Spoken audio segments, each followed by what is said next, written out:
সেগুলার পরিপন্থী কাজ যারা গতকালকে এই পবিত্র নগরীতে করেছে তারা ডাকাত এবং ইসলাম বিরোধী ছাড়া আর কিছুই নয়। আমরা তাৎক্ষণিকভাবে বাংলাদেশ জাতীয়তাবাদী দল, ছাত্র দল, যুব দল, স্বেচ্ছাসেবক দল, শ্রমিক দলের ভাইয়েরা এই নগরীর প্রতিটি পয়েন্টে পয়েন্টে পাহারা দিয়ে সেই সমস্ত চাঁদাবাজদের উৎখাত করতে সক্ষম হয়েছে। আমাদের ছাত্র দলের নেতাকর্মীরা ব্যবসায়ীদের পাশে ছিল, ব্যবসায়ী সমিতির পাশে ছিল এবং গতকালকে তাদের জোরালো ভূমিকা, তাদের রাজপথে উপস্থিতি সকল মহলের প্রশংসা কুড়িয়েছে। ছাত্রদল বিগত সময়েও যেভাবে মানুষের পাশে ছিল, আজকেও আছে, ভবিষ্যতেও থাকবে ইনশাআল্লাহ। আমরা শুধু এই কথাই বলবো, আজকে গাজায় যে নৃশংস হত্যাকাণ্ড হচ্ছে, আজকে ছাত্রদলের এই সমাবেশ থেকে আমরা শুধু এই আহ্বানটুকু জানাচ্ছি ব্যবসায়ী যারা আছেন তাদের প্রতি, আপনারা যদি পেপসি, কোকা-কোলার অর্ডার না দেন, আপনারা যদি আপনাদের দোকানপাটে এই সমস্ত ইসরায়েলি পণ্য না রাখেন, তাহলে যারা খেতে চাইবে তারা যখন আপনার দোকানে গিয়ে বলবে আমাকে কোকা-কোলা দেও, আপনি বলবেন ইসরায়েলি পণ্য আমরা বর্জন করেছি, আমরা ইসরায়েলি পণ্য আমাদের দোকানে রাখি না।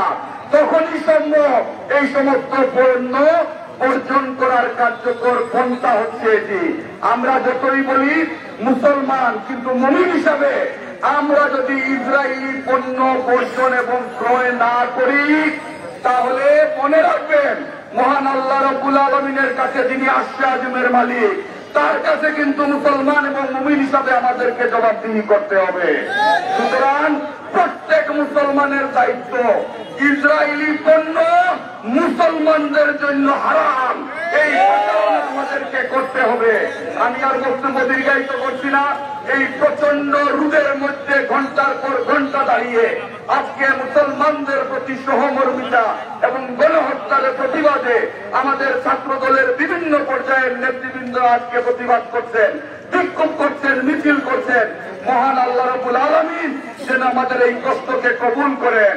আমাদের হাতে কোনো অস্ত্র নেই, আমাদের কোনো শক্তি নেই, আমরা শুধু আরশে আযমের কাছে ফরিয়াদ করছি, হে রব্বুল আলামিন, তুমি তোমার গায়েবী থেকে তুমি এই সমস্ত কুখ্যাত ইসলাম বিরোধীদের ধ্বংস করে দাও। আজকে আমরা আহ্বান জানাচ্ছি ওআইসি সহ মুসলিম বিশ্বের যারা কর্ণধার আছেন তাদের প্রতি, এত শিশুকে গণহারে হত্যা করা হচ্ছে, খাদ্যের অভাবে তারা লতা পাতা খাচ্ছে, আপনাদের বিবেক কি একটুও নড়ে না? মহান আল্লাহর কাছে কি আপনাদের জবাবদিহি করতে হবে না? করতে হবে। সুতরাং এখনো সময় আছে, আসুন মুসলিম বিশ্ব একত্রিত হয়ে এই সমস্ত ইহুদিদের বিরুদ্ধে দুর্বল আন্দোলন করে তুলি। আপনারা কি জানেন যে যুক্তরাষ্ট্র আজকে এই কাজগুলো করছে? সেই যুক্তরাষ্ট্রের তরুণ প্রজন্মের 50%-এরও উপরে তারা এটিকে সমর্থন করে না, তারা ফিলিস্তিনিদের সমর্থন করে। খোদ যুক্তরাষ্ট্রে আজকে দাবি উঠেছে যে এটি গণহত্যা বন্ধ করতে হবে। সুতরাং আমরা মুসলমান হিসাবে 18 কোটি মানুষের এই দেশে যদি আমরা প্রতিবাদ করি, কিছু হোক বা না হোক, বিশ্ব বিবেককে আমরা জাগ্রত করতে পারবো।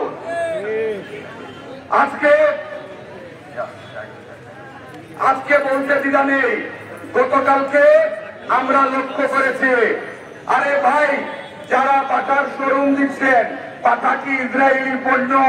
আমার আপনার মতো একজন মানুষ, মুসলমান ভাই হয়তোবা কর্য করে লোন নিয়ে দোকানটি করেছেন, এটি বাস্তবতা।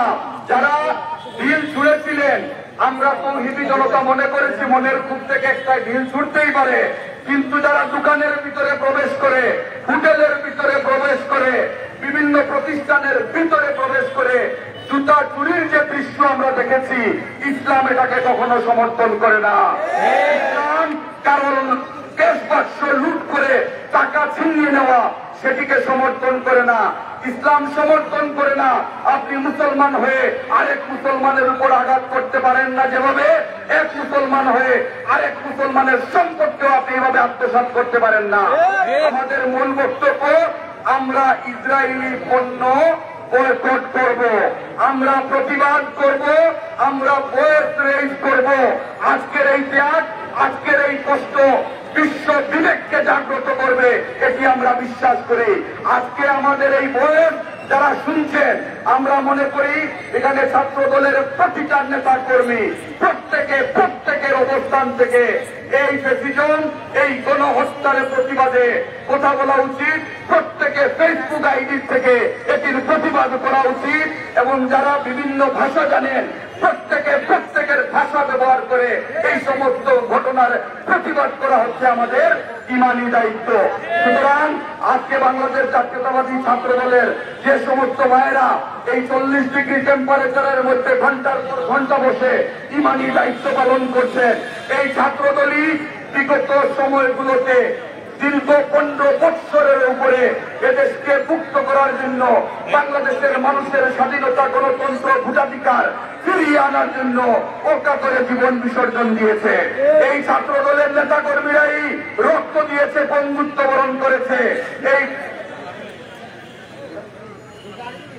আজকে বলতে দ্বিধা নেই, গতদিন বাংলাদেশ জাতীয়তাবাদী ছাত্র দলের এক পুনর্মিলনীতে আমাদের সিলেটের প্রাণপ্রিয় নেতা, গণমানুষের নেতা জনাব খন্দকার আব্দুল মুক্তাদির বলেছেন যে বিগত 15 বছর রাজপথে আন্দোলন করতে গিয়ে যদি কেউ সুসংগঠিতভাবে প্রতিবাদ করে ক্ষতিগ্রস্ত হয়ে নির্যাতিত, নিপীড়িত হয়, তাহলে সেই সংগঠনের নাম হচ্ছে বাংলাদেশ জাতীয়তাবাদী ছাত্র দল।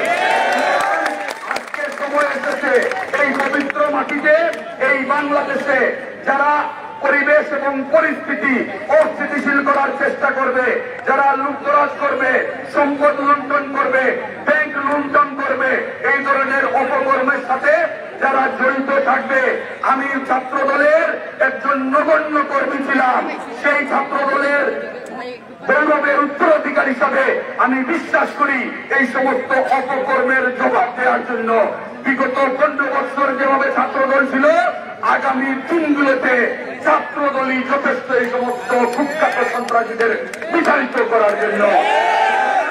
আজকে সময় এসেছে আমাদের ঐক্যবদ্ধ হওয়ার। বিভ্রান্তি ছড়ানোর কোনো সুযোগ নেই, অপপ্রচারের কোনো সুযোগ নেই।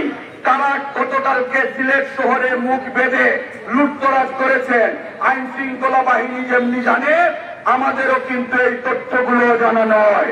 আমরা জানি তারা এই সমস্ত লুটতরাজ করেছেন, তাদেরকে চিহ্নিত করার দায়িত্ব আইন শৃঙ্খলা রক্ষাকারী বাহিনীর। আজকে এই সমাবেশ থেকে আমি আহ্বান জানাচ্ছি সিলেটের আইন শৃঙ্খলা বাহিনী নিয়োজিত যারা আছেন, আপনারা দয়া করে জনমনের স্বস্তি ফিরিয়ে আনার লক্ষ্যে যে পদক্ষেপগুলো অতীব জরুরি, তার মধ্যে অন্যতম হচ্ছে প্রতিটি মানুষের হাতে ডিভাইস আছে, প্রতিটি মার্কেটে সিসি ফুটেজ আছে, প্রতিটি মানুষ সেই চিত্র ধারণ করেছেন।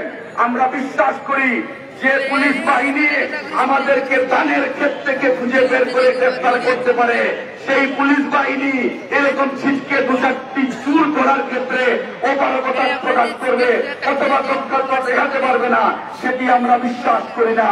আমাদের বিশ্বাস